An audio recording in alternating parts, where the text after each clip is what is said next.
కీర్తనల గ్రంథము 145వ అధ్యాయము 14వ వచనం 2వ భాగాన్ని చదువుకుందాం. కృంగిపోయిన వారందరినీ లేవనెత్తువాడు. Praise the lord. దేవుని బిడ్డలారా, మరి ఏ పరిస్థితులను బట్టి నువ్వు కృంగిపోయి ఉన్నావా? బిడ్డలు లేరని, ఒకవేళ బిడ్డలేక కలగరని డాక్టర్ చెప్పినప్పుడు కృంగిపోయి ఉన్నావా?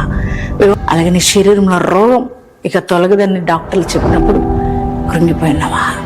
అలాగే నీ జీవితంలో ఎదురవుతున్న పోరాటాలు, అలాగే నీ జీవితంలో ఎదురవుతున్న కుటుంబ సమస్యలు, వ్యక్తిగత సమస్యలు, వీటన్నిటిని బట్టి కృంగిపోయి ఉన్నావా? నలిగిపోతున్నావా? రే సహోదరే సహోదరా, ఉదయకాలం దేవునితో చెబుతున్నాను, నువ్వు కృంగిపోవద్దు. నువ్వు శ్రమలో కృంగిపోతే నువ్వు చేతకాని వాడు అవుతావని కదా. మనం కృంగిపోవద్దు. ఆయన మనల్ని లేవనెత్తే దేవుడై ఉన్నాడు. అందుకే ఈ మాటను బట్టి ధైర్యం తెచ్చుకుంటావా? మరి ఈ వాగ్దానాన్ని నమ్ముతున్నావా? విశ్వసిస్తున్నావా? ఈ రోజు ఎంతమంది వాగ్దాన్ని విశ్వసించి మీ హృదయంలోనికి వాగ్దాన్ని రిసీవ్ చేసుకున్నారో మీ అందరి జీవితాల్లో ఈ వాగ్దానం నెరవేర్చబడును గాక.